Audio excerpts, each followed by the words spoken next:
बच्चों, हमारे चल रहा था chapter number 3 mineral and power resource, जो हमने लगभग कंप्लीट पढ़ा है। बाकी आगे जहाँ से कंप्लीट करते हैं, जहाँ से हमने छोड़ा था वहीं से शुरू करते हैं। ठीक है, खनिजों का वितरण ये बच्चों हमने पढ़ लिया था।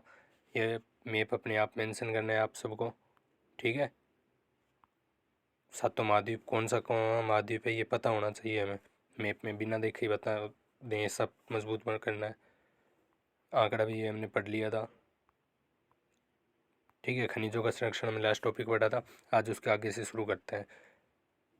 ठीक है, शक्ति संसाधन, जूम कर लें थोड़ा।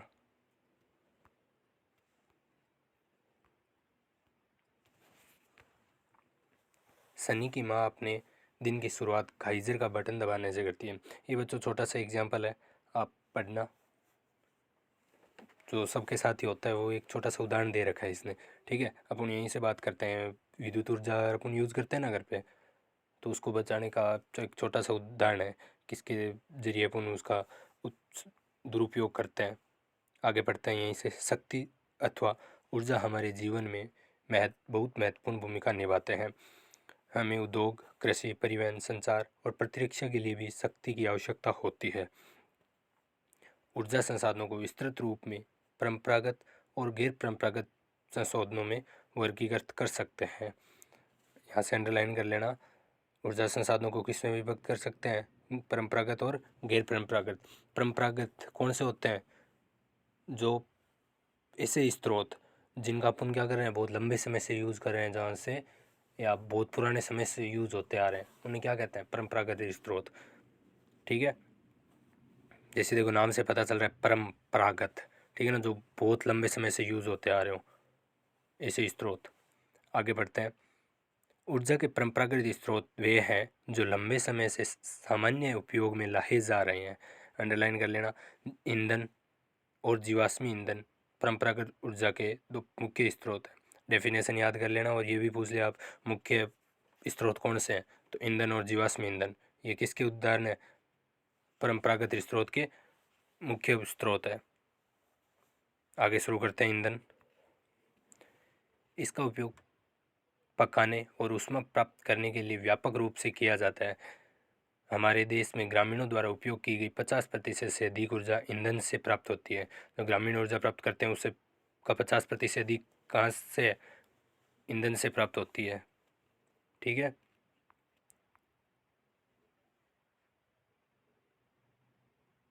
ये देखो ऊर्जा के परंपरागत स्रोत कौन से हैं, मिनरल ऑयल, नेचुरल गैस, खनिज ऑयल, प्राकृतिक गैस, ईंधन, कोयला, जल विद्युत। ये क्या है, ये ऊर्जा के परंपरागत स्रोत है। इनके देखो लाभ भी दे रखे हैं और हानि भी दे रखे हैं। ठीक है, इनको बच्चों आप रफ कॉपी में नोट कर लेना, 500 इंपॉर्टेंट है। और नोट कैसे करोगे वो मैं बता देता हूँ, पहले हेडिंग लगा लेना। ठीक है, और उसमें लिख लेना ऊर्जा के परंपरागत स्रोत। अब यहाँ से पॉइंट लगाना फर्स्ट। ठीक है, जैसे मैं स्क्रीन पे कर रहा हूँ वैसे करना। अब फर्स्ट में आप देख लो, मान लेते हैं खनिज वाला लिखते हैं, खनिज तेल लिख लिया। अब इसका एक तरफ तो लाभ लिख लो, ठीक है, और दूसरी तरफ लाइन खींच के सामने हानि लिख लो इसकी। ठीक है, अब यहाँ पे लाभ का पहला पॉइंट, जितने भी पॉइंट है, लाभ अगर 3 पॉइंट में दे रखा है तो 3 पॉइंट लिख लो। हानि भी अगर 2 पॉइंट में दे रखी है या 3 पॉइंट में दे रखी है तो उन पॉइंट लिख लो। अब नेक्स्ट आता है तो उसको भी दूसरा क्रम लगाओ और लिख लो। मान लो प्राकृतिक गैस आता है तो वापस प्राकृतिक गैस लिखा, नीचे लाभ और इधर हानि, वापस लाइन खींची और हानि।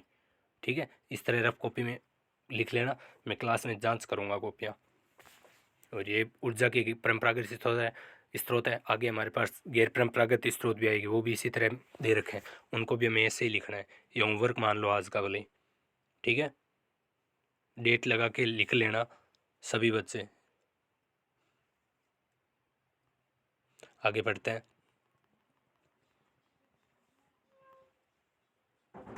पहला कौन सा है, खनिज तेल। इसके लाभ और सामने हानि दे रखी है। लाभ देखो, आसानी से परिवहनीय है, इसको आसानी से परिवहन किया जा सकता है। और किस में लाते हैं परिवहन, टैंकर वगैरह में। ठीक है, दूसरा पेट्रो रसायन उपयोग का आधार है, किसका आधार है, पेट्रो रसायन का और हानि भी देखो दे रखी है। तेल अधिक प्लावन एवं गैस रिसाव के कारण ऑक्सीजन का अवक्षय है। निर्मुक्त प्रदूषण के कारण अम्ल वर्षा होती है। ईंधन का अन्वेषण आसान नहीं है। ठीक है, प्रदूषण वगैरह होता है, प्राकृतिक गैस। इसके अलावा देखो आसानी से परिवहनीय है, इसको भी आसानी से ला सकते हैं। और किसके द्वारा लाते हैं? पाइपलाइन के द्वारा। तेल और कोयले से अधिक स्वच्छ है। किससे स्वच्छ है? तेल और कोयले से स्वच्छ मानी जाती है प्राकृतिक गैस। और तीसरा, तेल से सस्ती भी है। ठीक है, ये याद भी होने चाहिए हमें। आगे बढ़ते हैं। नेक्स्ट, ईंधन सुप्राप्य है, मतलब आसानी से प्राप्त हो जाता है। बहुसंख्यक लोगों को ऊर्जा प्रदान भी करता है। और हानि क्या है इसकी? संग्रहण से अधिक समय उपयोग। संग्रहण करने में समय क्या लगता है? बहुत ज़्यादा लगता है इस ईंधन को। दूसरा, प्रदूषण फैलाने वाला भी प्रदूषण भी फैलता है। हरित गृह प्रभाव में वृद्धि करता है। किस में वृद्धि करता है? ये हरित गृह बच्चों हम थर्ड फोर्थ क्लास से पढ़ते आ रहे हैं। अब इसकी वृद्धि हो रही है। हरित गृह प्रभाव की क्या हो रही है? वृद्धि हो रही है। मतलब वातावरण पे क्या असर पड़ेगा? वातावरण गर्म होता जाएगा। ठीक है, हानि हुई या नहीं हुई? नेक्स्ट, कोयला विस्तृत रूप से उपलब्ध है। ठीक है, विद्युत रूपांतरण के लिए उपयुक्त है। हानि क्या है इस कोयले की? प्रदूषण का स्रोत है, प्रदूषण होता है।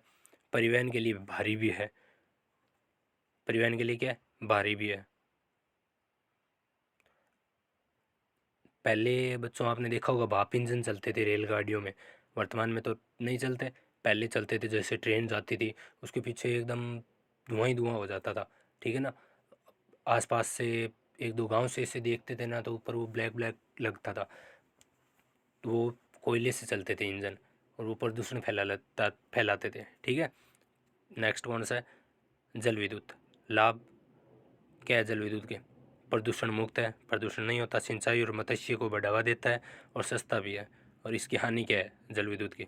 स्थानीय समुदाय का विस्थापन, निम्न क्षेत्रों का स्व जल प्लावन स्थापित करने का खर्चीला।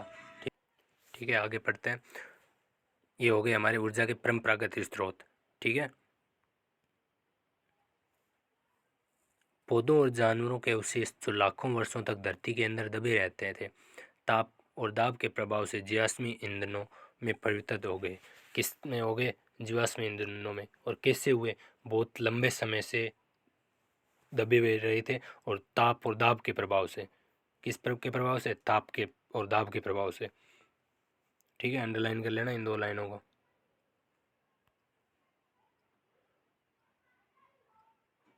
ठीक है, जीवाश्म ईंधन जैसे कोयला, पेट्रोलियम, प्राकृतिक गैस परंपरागत ऊर्जा के मुख्य स्रोत है। ठीक है, यहाँ तक ये भी अंडरलाइन कर लेना। इन खनिजों के भंडार सीमित है। विश्व की बढ़ती जनसंख्या जिस दर से इनका उपयोग कर रही है वह इनके निर्माण की दर से कहीं अधिक है, इसलिए ये शीघ्र ही समाप्त होने वाले हैं। मतलब इनका उपयोग धीरे धीरे बहुत ज़्यादा बढ़ रहा है, लेकिन इनकी संख्या क्या है? सीमित है। मानव की आवश्यकताएं बढ़ती जा रही है तो उपयोग भी क्या हो रहा है? बढ़ता जा रहा है। और पहला कौन सा है? कोयला। कौन सा स्रोत है? कोयला। यह बहुतायत में पाया जाने वाला जीवाश्म ईंधन है। इसका उपयोग घरेलू ईंधन उद्योगों जैसे लोहा और इस्पात उद्योग, वाष्प इंजनों और विद्युत उत्पन्न करने में किया जाता है। विद्युत उत्पन्न करने में कोयले का प्रयोग किया जाता है। कोयले से प्राप्त विद्युत को तापीय ऊर्जा कहते हैं। ये अंडरलाइन कर लेना बच्चों, तापीय ऊर्जा। शुरू से पढ़ते आ रहा हूँ ना, तापीय और भूतापीय ना। भूतापीय अलग है और ये तापीय है। ठीक है ना, बता देता हूँ। तापीय ऊर्जा कौन सी होती है? जो कोयले से प्राप्त ऊर्जा होती है। और भूतापीय ऊर्जा कौन सी होती है? जो भूमि से प्राप्त होती है। ठीक है ना, या आप ऐसे भी कह सकते हैं जो पृथ्वी से प्राप्त ऊर्जा। ठीक है ना, जो हमारी पृथ्वी से प्राप्त ऊर्जा होती है उसको क्या कहते हैं? भूतापीय ऊर्जा कहते हैं। और जो कोयले से प्राप्त ऊर्जा होती है उसे क्या कहते हैं? तापीय ऊर्जा।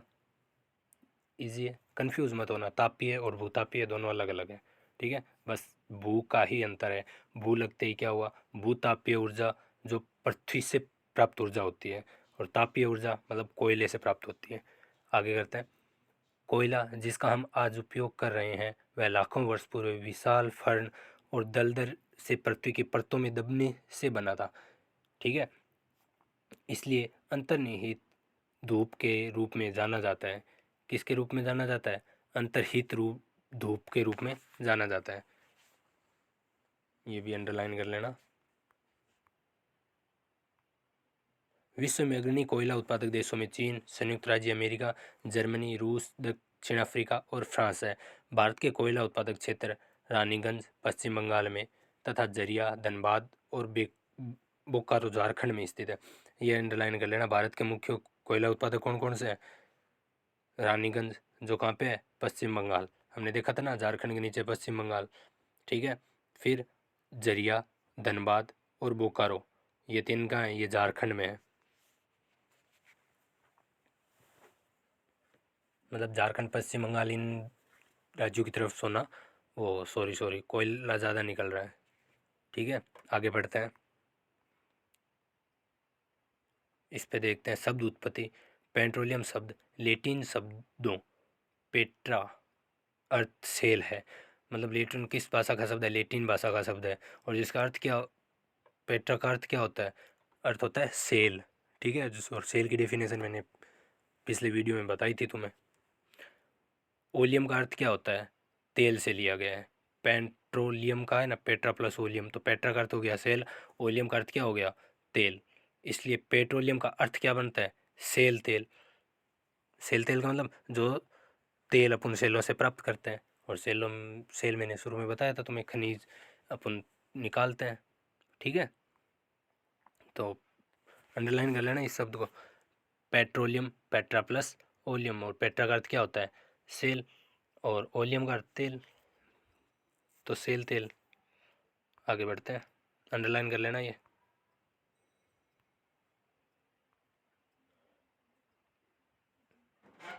याद रखना ये सारी चीज़ें। आगे पेट्रोलियम। ठीक है, पेट्रा प्लस ओलियम, सेल तेल। पेट्रोल जिससे आपकी कार चलती है, और तेल जो आपकी साइकिल से चमचमाने से रोकता है। ठीक है, दोनों की शुरुआत गाढ़े काले द्रव्य से होती है जिसे पेट्रोलियम कहते हैं। यह सेलों की परतों के मध्य पाया जाता है। इसका वेदन तटीय व तटीय क्षेत्रों में स्थित तेल क्षेत्रों में किया जाता है। ये कहाँ पाई जाती है? सेलों के मध्य पाई जाती है। ये देखो हमने यहाँ पे कहा था, तभी तो इसको सेल तेल कह रहे हैं। तभी तो इसका दूसरा नाम क्या कह रहे हैं? लेटिन भाषा से निकाल कर पेट्रोलियम। ठीक है, आगे बढ़ते हैं। जहाँ परिष्कृत पेट्रोलियम के जब इनको निकालते हैं ना, तब इन सबका मिश्रण पाया जाता है। फिर इनको अलग अलग किया जाता है। पेट्रोलियम के प्रक्रम से विभिन्न तरह के उत्पादक जैसे डीजल, पेट्रोल, मिट्टी का तेल, मोम, प्लास्टिक और स्नेहक तैयार किए जाते हैं। पेट्रोलियम और इससे बने उत्पादक को काला सोना कहा जाता है। ये सभी मिश्रण पाए जाते हैं इसमें। ठीक है, और इसको ये अंडरलाइन कर लेना, इसको काला सोना भी कहा जाता है। ठीक है, क्या कहा जाता है? काला सोना। क्यों कहा जाता है? क्योंकि यह बहुत अधिक कीमती है। ठीक है, क्योंकि ये बहुत अधिक है, मूल्यवान है। ये देखो, पेट्रोलियम के मुख्य उत्पादक देश कौन से हैं? ईरान, इराक और सऊदी अरब और कतर। ये चार देश कौन से हैं? ईरान, इराक, सऊदी अरब और कतर। याद कर लेना एक साथ चारों को। एक ही जुबान के साथ चारों देशों को 3-4 बार बोलोगे तो याद हो जाएगा, हार्ड नहीं है। ईरान, इराक, सऊदी अरब और कतर। दोहा, कतर कहाँ है वर्तमान? दोहा। ठीक है, अन्य मुख्य उत्पादक संयुक्त राज्य अमेरिका, रूस, वेनेजुला और अल्जीरिया है। भारत में मुख्य उत्पादक क्षेत्र असम में डिगबोई, मुंबई में बॉम्बे हाई तथा कृष्णा और गोदावरी नदियों के डेल्टा है। ये चीज़ वेरी इंपॉर्टेंट है। भारत में पेट्रोलियम के उत्पादक क्षेत्र कौन से हैं? असम का डिगबोई है, ध्यान रख लेना नोट लगा के। और मुंबई में बॉम्बे हाई है, और कृष्णा और गोदावरी नदियों का डेल्टा है। 3 पॉइंट लगा के याद कर लेना भले। और फिर प्राकृतिक गैस। ठीक है, इससे पहले देखो साइड में देखते हैं संपीड़ित प्राकृतिक गैस, जिसको अपन क्या कहते हैं? सीएनजी भी कहते हैं। और सीएनजी की अगर फुल फॉर्म की बात करें इंग्लिश में, सी का मतलब क्या होता है? तो कंप्रेस्ड नेचुरल गैस। सीएनजी का क्या हो गया? Compressed natural gas. और हिंदी में उसको क्या कहते हैं? संपीड़ित प्राकृतिक गैस। एक प्रचलित पर्यावरण हितैषी ऑटोमोबाइल ईंधन है, क्योंकि यह पेट्रोलियम और डीजल की तुलना में कम प्रदूषित है। ये पेट्रोलियम और डीजल की अपेक्षा में क्या करती है, कम प्रदूषित करती है, ये भी लिख लेना। आगे बढ़ते हैं। प्राकृतिक गैस, ठीक है, प्राकृतिक गैस पेट्रोलियम निक्षेपों के साथ पाई जाती है और तब निर्मुक्त होती है जब अपरिष्कृत तेल को धरातल पर लाया जाता है। इसका प्रयोग घरेलू और वाणिज्यिक क्षेत्रों वाणिज्यिक ईंधनों के रूप में किया जाता है। रूस, नॉर्वे, यूके और नीदरलैंड प्राकृतिक गैस के प्रमुख उत्पादक है। प्रमुख उत्पादक कौन से हैं? रूस, नॉर्वे, यूके, नीदरलैंड प्राकृतिक गैस के प्रमुख उत्पादक है। अब भारत में कौन से हैं, ये चीज़ देखो। भारत में जैसलमेर, कृष्णा गोदावरी डेल्टा, ठीक है, कृष्णा गोदावरी नदियों के डेल्टा से प्राकृतिक गैस और पेट्रोलियम भी निकलता है, हमने पढ़ा था ना। त्रिपुरा और मुंबई के कुछ तटीय क्षेत्रों में प्राकृतिक गैस संसाधन हैं। विश्व के बहुत कम देशों के पास प्राकृतिक गैस के अपने पर्याप्त भंडार हैं। मतलब विश्व के बहुत से कम देश हैं जिनके पास अपने खुद के प्राकृतिक पर्याप्त भंडार है प्राकृतिक गैस के।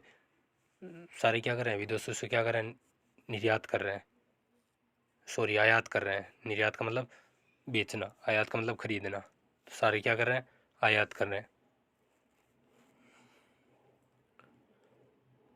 हमारे द्वारा जीवाश्म ईंधनों के उपभोग की तीव्र वृद्धि में चिंताजनक दर से इन्हें समाप्ति तक पहुंचा दिया है।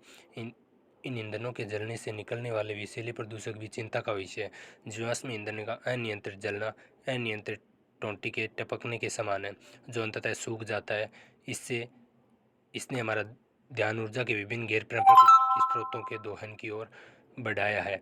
जीवाश्म ईंधनों के स्वच्छ विकल्प है, ठीक है।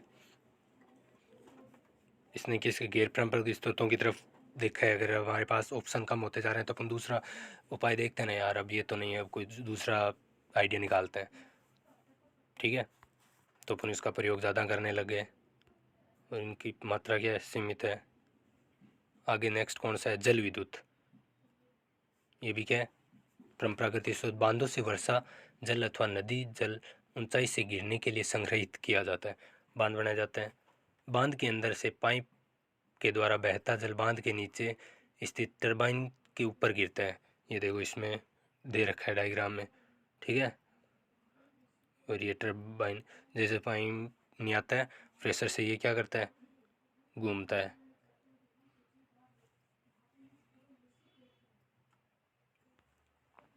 आगे, घूमते हुए ब्लेड जनरेटर की को विद्युत के लिए घुमाते हैं, ठीक है। आगे, विद्युत उत्पन्न करने के बाद जो जल बहता है उसका उपयोग कृषि में किया जाता है। विश्व की अब जो ये विद्युत उत्पन्न हो गई, यहाँ से विद्युत निकल जाएगी, अब ये जल है ये बच गया, इसका अपन क्या करेंगे, कृषि में उपयोग कर लेंगे, ठीक है। विश्व में जल विद्युत अग्रणी उत्पादक देश पराग्वे, नॉर्वे, ब्राज़ील और चीन है। भारत में कुछ महत्वपूर्ण जल विद्युत केंद्र, भाखड़ा नागल, ये इंपॉर्टेंट है। भारत वाले तीनों चारों में ना वो सारे इंपॉर्टेंट है, पता होना चाहिए किन किन क्षेत्रों से कौन कौन से स्रोत निकाले जाते हैं। सारों को रफ कॉपी में एक साथ लिख लेंगे ना, एक एक करके, फिर एंड में याद रह जाएगा हमें। पहला कौन सा है, भाखड़ा नागल बांध। दूसरा गांधी सागर, नागार्जुन सागर और दामोदर नदी घाटी परियोजनाएं, ये अंडरलाइन कर लेना। नेक्स्ट,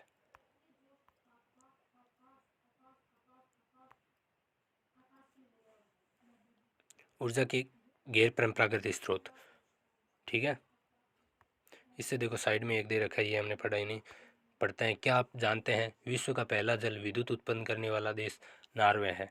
विश्व का पहला कौन सा देश है जिसने विद्युत ऊर्जा उत्पन्न की है, तो वह कौन सा है बच्चों, नॉर्वे, ठीक है। नॉलेज में होना चाहिए। और विश्व का प्रथम सौर ऊर्जा और पवन चालित बस अड्डा स्कॉटलैंड में है। कहाँ है, स्कॉटलैंड। सौर मतलब सूर्य से प्राप्त पवन ऊर्जा मतलब हवा से प्राप्त ऊर्जा, ठीक है। तो ये कहाँ है, ये स्कॉटलैंड में। और जल विद्युत वाला नॉर्वे, नोट होना चाहिए। ऊर्जा के गैर परंपरागत स्रोत, जीवाश्म ईंधनों के बढ़ते उपयोग से ऊर्जा के गैर परंपरागत स्रोत का अभाव उत्पन्न हो रहा है। ऐसा अनुमान किया जाता है कि यदि वर्तमान दर से इनका उपभोग लगातार होता रहा तो इन ईंधनों के भंडार समाप्त हो जाएंगे। इसके अतिरिक्त इनका उपयोग पर्यावरणीय प्रदूषण भी पैदा करता है। इसलिए गैर परंपरागत स्रोत जैसे सौर ऊर्जा, पवन ऊर्जा, ज्वारीय ऊर्जा जो कि नवीकरणीय है के उपयोग की आवश्यकता है। ठीक है, गैर परंपरागत स्रोत की भी क्या है आवश्यकता है। जैसे कौन से होते हैं, सौर ऊर्जा, पवन ऊर्जा, ज्वारीय ऊर्जा। ठीक है, आगे सौर ऊर्जा कौन सी है ये देखते हैं, जैसे सबसे स्पष्ट ही है हमारे सामने। ठीक है, सूर्य से ऊष्मा और प्रकाश ऊर्जा हमारे द्वारा प्रतिदिन अनुभव की जा रही है। सूर्य से प्राप्त सौर ऊर्जा सौर सेलों से में विद्युत उत्पन्न करने के लिए प्रयोग की जा सकती है। इनमें से कई सेलों को सौर पैनलों से तापन व प्रकाश के लिए शक्ति उत्पन्न करने के लिए जोड़ा जाता है। धूप की प्रचुरता वाले, इसमें यहाँ से अंडरलाइन कर लेना, सूर्य की ऊष्मा प्रकाश ऊर्जा हमारे द्वारा प्रतिदिन अनुभव की जा सकती है। सूर्य से प्राप्त सौर ऊर्जा और सेलों में विद्युत उत्पन्न करने के लिए प्रयोग की जा सकती है यहाँ तक। ठीक है, आगे बढ़ते हैं। ये देखो गैर परंपरागत स्रोत भी दे रखे हैं, कौन कौन से हैं ये पढ़ते हैं।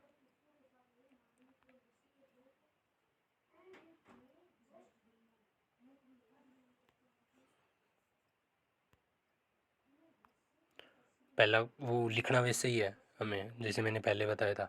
ठीक है, नोट लगाना है। ठीक है, और अब यहाँ पे ऊर्जा के गैर परंपरागत स्रोत आ जाएंगे। पहले हमने परंपरागत स्रोत लिख लिए थे 500, इस बार हमें ये कितने 6 है, हमें यहाँ लिखना है गैर परंपरागत।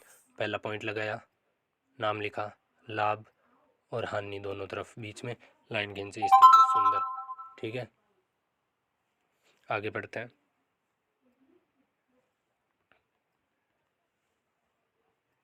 पहला कौन सा गैर परंपरागत स्रोत, पवन ऊर्जा।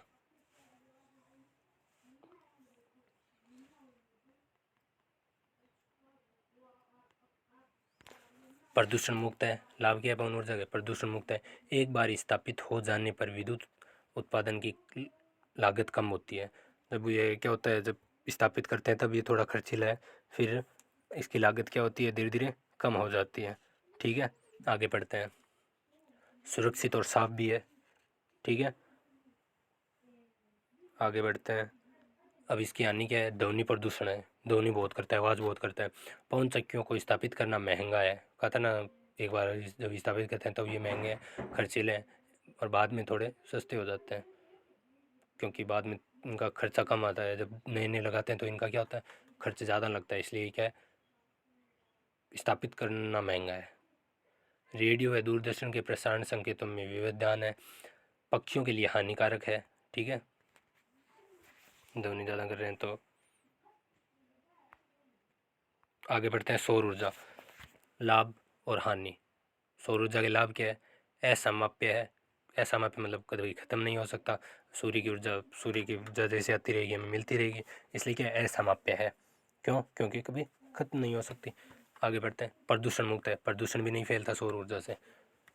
खर्चीला है, हानि क्या है इसकी, खर्चीला ऐसा तो है नहीं कि सस्ता सा है कि नहीं, बिजली के बिल ज़्यादा आ रहे हैं कि चलो आज तार को कट किया और ये तार ऊपर छत पे रख दिया ऐसे ही, अब हम पर अंदर टीवी चल रही है, फ्रिज चल रही है, ऐसा तो नहीं है ना। जब इसको स्थापित करते हैं तो प्लेटें वगैरह लगानी पड़ती है सौर ऊर्जा की, इसलिए क्या है, ये उन प्लेटें वगैरह जब लगाते हैं तो ये खर्चीले हैं, मतलब थोड़ा शुरुआत में क्या है, महंगा है।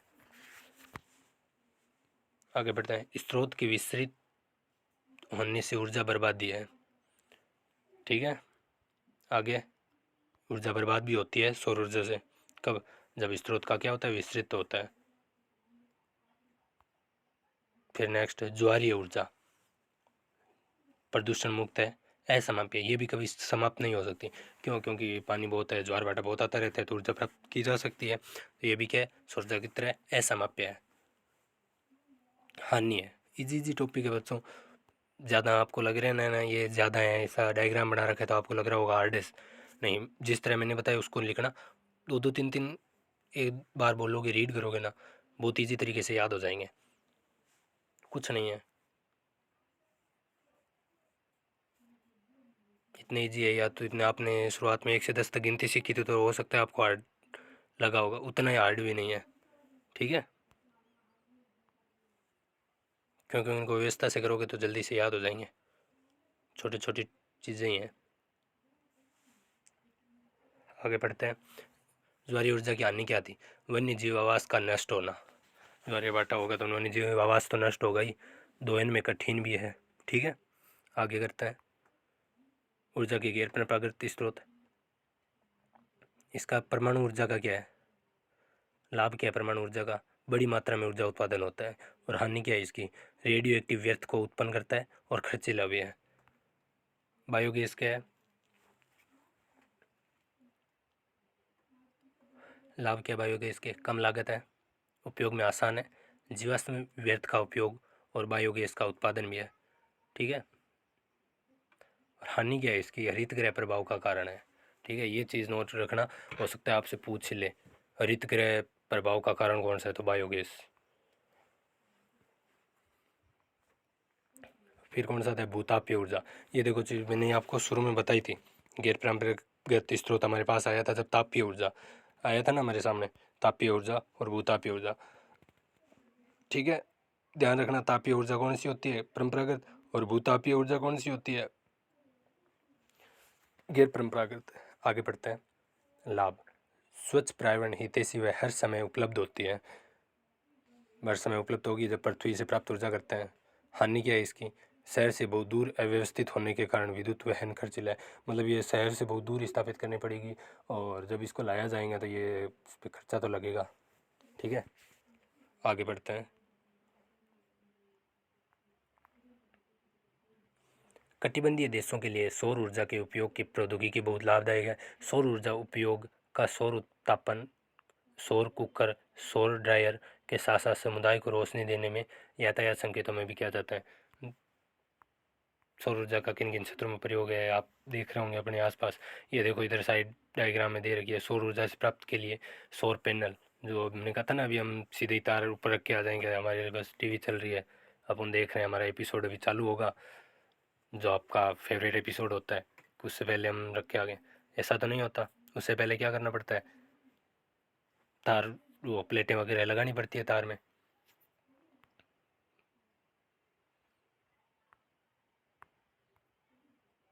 नेक्स्ट है पवन ऊर्जा। पवन ऊर्जा का एक असामाप्य स्रोत है। ठीक है, ये चीज़ है ना, आप ये कर लेना। ठीक है, ये कर लोगे ना दोनों डायग्राम, गैर परंपरागत और परंपरागत, तो इस चैप्टर का आधे से ज़्यादा हमने याद कर लिया इसको। बस इसके छोटे बहुत आंकड़े होंगे वो हम इनके लाइन के अंडरलाइन करा दूंगा, साथ में कर लें, बाकी क्वेश्चन आंसर के साथ याद हो जाएंगे अपन को।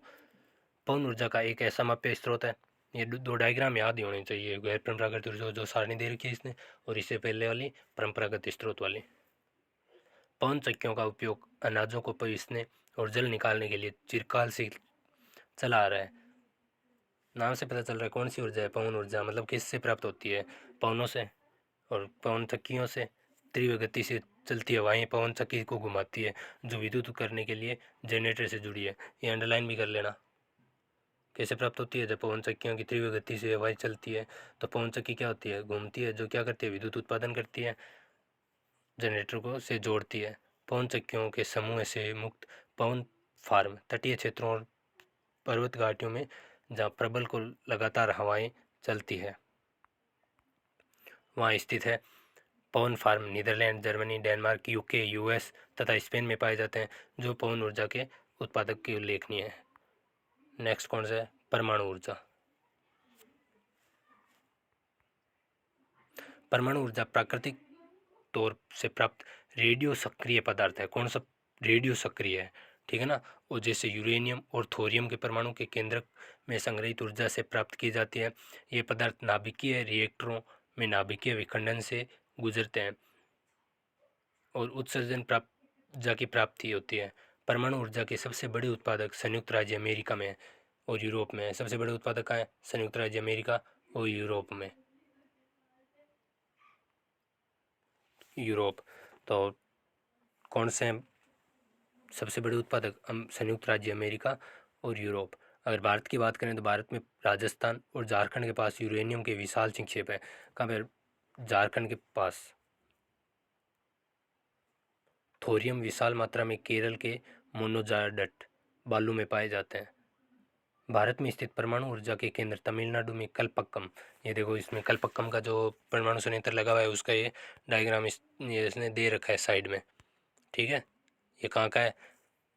आणविक ऊर्जा संयंत्र है। और कहाँ का है? कलपक्कम। और कलपक्कम कहाँ है? कहाँ है कलपक्कम? तमिलनाडु। महाराष्ट्र में तारापुर, राजस्थान में कोटा के निकट राणा प्रताप सागर, उत्तर प्रदेश में नरोरा और कर्नाटक में केगा। ये भारत वाले अंडरलाइन कर लेना। ठीक है, तीनों लाइनें। फिर नेक्स्ट कौन सा आती है? भूतापीय ऊर्जा। साइड में क्रियाकलाप दे रखा है। ठीक है, नेक्स्ट करते हैं। ताप ऊर्जा जो पृथ्वी से प्राप्त की जाती है भूतापीय ऊर्जा कहलाती है। ये देखो बताया था ना, पृथ्वी से प्राप्त ऊर्जा। ठीक है, अंडरलाइन कर लेना इस चीज़ को। ठीक है,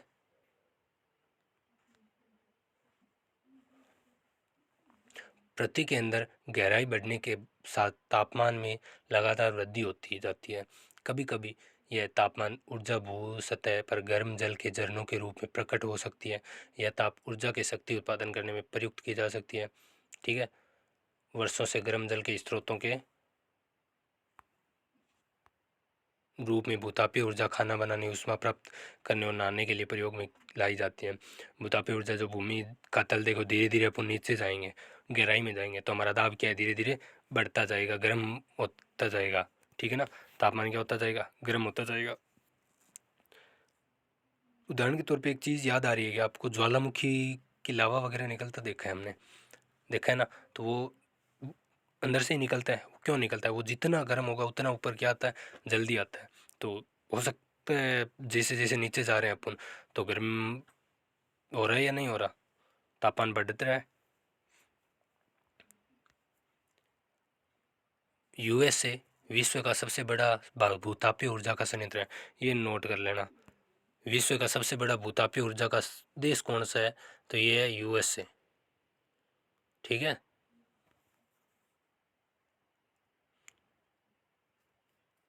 इसके बाद न्यूजीलैंड, आइसलैंड, फिलीपींस और मध्य अमेरिका है। भारत में भूतापीय ऊर्जा के संयंत्र हिमाचल प्रदेश में मणिकरण मणिकरण और लद्दाख में पूगा घाटी। ये दो नोट कर लेना। ठीक है,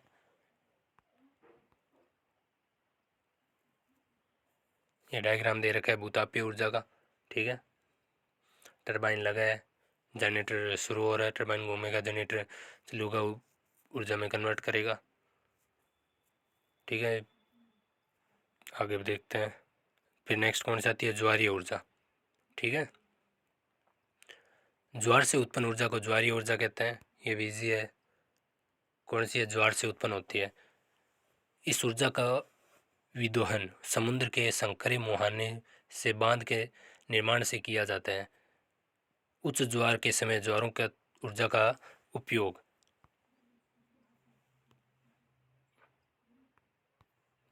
उच्च ज्वार के उच्च ज्वार के समय ज्वारों की ऊर्जा का उपयोग बांध में स्थापित टरबाइन को घुमाने के लिए किया जाता है।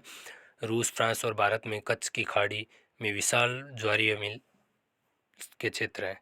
ठीक है, ये देखो जब ज्वार भाटे आते हैं तो ये इधर टरबाइन लगा है देखो। ठीक है ना, तो ये जब जल आता है गति से तो ये टरबाइन क्या करता है? घूमता है। और घूमता है तो जनरेटर से क्या करता है? विद्युत ऊर्जा क्या होती है? निर्माण होती है। ठीक है, फिर नेक्स्ट कौन सा है? बायोगैस।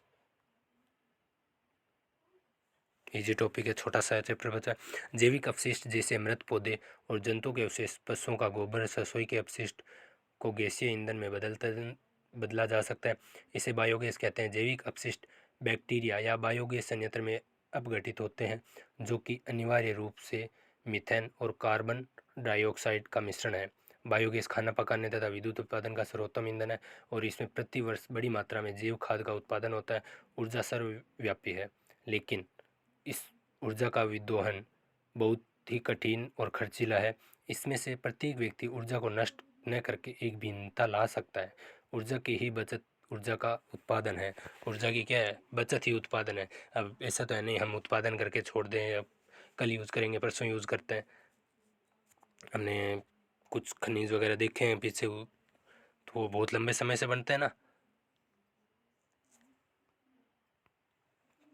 ठीक है। तो क्या होता है, उत्पादन ही क्या है, इसकी बचत है, बचत ही इसका उत्पादन है, ठीक है। अभी कार्य करें एवं ऊर्जा के भविष्य को सुनहरा बनाएं। अब आज से भी जहाँ पे भी अपन ऊर्जा वगैरह व्यर्थ होती देख रहे हैं उसको ध्यान रखेंगे, क्यों, क्योंकि इसकी क्या है, मात्रा सीमित है। जिस भी प्रकार से अपन यूजर ऊर्जा ले रहे हैं, ठीक है ना, इसकी मात्रा सीमित है, तो हमें क्या करना है, जितनी आवश्यकता हो उतना ही यूज़ करना है, अन्यथा नहीं करना। क्वेश्चन आंसर है इनके बच्चों में ग्रुप के, स्कूल के ग्रुप में आपका PDF डल मिल जाएगा आपको, ठीक है। बाकी ये जो एबेसड है ये देख लो, ये कर लेना, ऐसे कर अपने आप ही कर लो कि पार्ट पूरा ध्यान से पढ़ा है, एक दो बार वापस रीड करना है इस चैप्टर को, ठीक है। बाकी एक बार मैं बता देता हूँ, निम्न में से कौन सी एक खनिजों की विशेषता नहीं है, मतलब चार है हमारे सामने, तीन विशेषता है और वो एक कौन सी नहीं है वो देखना है हमें, ठीक है। कौन सी विशेषता नहीं है देखते हैं। पहली विशेषता क्या है, वे प्राकृतिक प्रक्रियाओं द्वारा निर्मित होते हैं। बिल्कुल, खनिज कैसे निर्माण होता है, प्राकृतिक प्रक्रियाओं द्वारा, मैंने कहा था ना, अपन बना के नहीं रख दे, बहुत लंबे समय से किसके द्वारा बनता है, प्राकृतिक प्रक्रियाओं द्वारा। और दूसरा कौन सा है, उनका एक निश्चित रासायनिक संगठन होता है।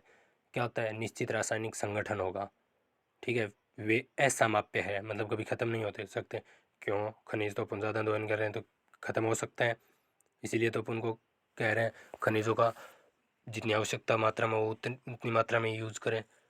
उनका वितरण असमान, हाँ बिल्कुल वितरण असमान है, जरूरी नहीं है कि एक ही खनिज सभी जगह मिल जाएगा, अलग अलग जगह अलग अलग खनिज पाए जाते हैं। तो विशेषता कौन सी नहीं है, तीन देखो है, वे प्राकृतिक प्रक्रियाओं द्वारा निर्मित होते हैं, उनका निश्चित रासायनिक संगठन होता है, वे समाप्यन बिल्कुल नहीं, वे क्या है, उनका वितरण असमान है, बिल्कुल है। तो इसका क्या हो जाएगा, गया हो जाएगा, लगा लेना, कर लेना। निम्न में से कौन विश्व में तांबे का अग्रणी उत्पादक है, अग्रणी उत्पादक कौन सा है बच्चों, देखो तांबे का अग्रणी उत्पादक, चिल्ली, कौन सा था, चिल्ली, बोलीविया, घाना, जिम्बाब्वे नहीं थे, चिल्ली थे, अंडरलाइन भी लगाई थी मैंने आपसे। फिर नेक्स्ट है, निम्न प्रक्रियाओं में कौन सी आपके रसोई घर में द्रवित पेट्रोलियम गैस LPG को संग्रहित नहीं करेगी। पकाने से पहले दाल को कुछ समय के लिए भिगोना, हाँ अगर अपन दाल भिगो के रखेंगे तो वो क्या होगी, जल्दी पक जाएगी, तो संरक्षित होगी, LPG हमारी गैस क्या होगी, बचेगी, ठीक है। और दूसरा कौन सा है, मतलब ये तो संरक्षित करेगी, दाल जल्दी पकेगी तो LPG कम जलेगी। प्रेशर कुकर में खाना पकाना, प्रेशर कुकर में खाना जल्दी पकता है, तो ये भी है, जल्दी पकता है तो ऊर्जा LPG कम जलेगी, ठीक है। तीसरा, पकाने के लिए गैस जलाने से पूर्व सब्जी को काट लेना, ये भी अच्छा है। अपन मान लो आलू वगैरह, पापा ने कहा आज परांठे बनाना है, हमने परांठे बनाने शुरू कर दिए, ठीक है। परांठे, आलू को पहले उबालेंगे, अब आलू को पहले ही उबालना ही शुरू कर दिया, तो मान लो आधे घंटे या 20 मिनट में लगता है, आप उबले थे, इसी को आप भिगो के वो धो के काट के उबालोगे तो हो सकता है वो 10 से 15 मिनट में पक जाएंगे, क्यों, क्यों कटे हुए होंगे, टुकड़ा छोटा होगा, ठीक है, तो जल्दी उबलेगा। तो ये भी है, अगर सब्जी को काट के उबालेंगे तो वो जल्दी उबल जाएगी, तो LPG कम जलेगी। फिर है, खुली कढ़ाई में कम ज्वाला पर भोजन पकाना, बिल्कुल गलत है। अपन कढ़ाई खुली होगी तो खाना तो लेट पकेगा ही, और दूसरी कम ज्वाला मतलब धीरे और कर देंगे ऊपर से, ठीक है। तो ये भी नहीं है, मतलब बहुत लंबा समय लग जाएगा, जो खाना आधे घंटे में बनना था या 10 मिनट 20 मिनट में बनना था, उसी खाने को बनने में क्या लग रहा है, 1 डेढ़ घंटा लग रहा है, और 1 डेढ़ घंटा लग रहा है तो आप दे सकते हो LPG हमारी ज़्यादा जल रही है या कम जल रही है, ज़्यादा जल रही है, तो इसका क्या हो जाएगा, गैस, ठीक है। पहले का गया आ गया है, उनका वितरण सॉरी, पहले का गया है वो जो असमाप्य होते हैं, खनिज असमाप्य बिल्कुल नहीं होते हैं, बाकी तीन विशेषताएं गैर नहीं है। और दूसरे का, तांबे का अग्रणी उत्पादक कौन सा था, चिल्ली था, ठीक है। और नेक्स्ट, तीसरा, रसोई घर में द्रवित पेट्रोलियम गैस को संरक्षित नहीं कर सकते, खुली कढ़ाई में कम ज्वाला पर भोजन पकाना नहीं कर सकते, ठीक है। ये कारण बताओ वाले भी अधिक कर लेंगे अपन, बाकी मैं PDF प्रोवाइड करवा दूंगा आपको। पेट्रोलियम को काला सोना क्यों कहा जाता था, बहुत महंगा है भाई, इसलिए काला सोना कह रहे हैं, ठीक है बच्चों, आज के लिए हमारा चैप्टर हो गया है, 4 तक में अंतर स्पष्ट करो वाले हैं। इनमें अंतर स्पष्ट करना जैसे हमने इन्हें सारणी को करना बताया ना, वैसे ही करेंगे। ठीक है, एक तरफ परंपरागत वाले, सामने अपरंपरागत वाले, गैर परंपरागत वाले। ठीक है, एक तरफ बायोगैस वाले, उसके सामने ही प्राकृतिक गैस वाले। आमने सामने लिखेंगे ताकि हमें, और पॉइंटों में लिखेंगे लोहा और अलोहा। एक तरफ लोहा, दूसरा तरफ क्या आ जाएगा, अलोहा। ठीक है, बीच में लाइन खींच लेंगे, एक तरफ धात्विक, दूसरी तरफ अधात्विक। आगे करते हैं। हो गया हमारा चैप्टर, ख़त्म हो गया है। नेक्स्ट चैप्टर का वीडियो मिल जाएगा आपको, इसका होमवर्क भी कर लेना। बाकी जो चीज़ समझने है वो नोट कर लेना, अपन क्लास में डिस्कस कर लेंगे। ठीक है बच्चों, आज के लिए बस इतना ही, नेक्स्ट चैप्टर में मिलते हैं।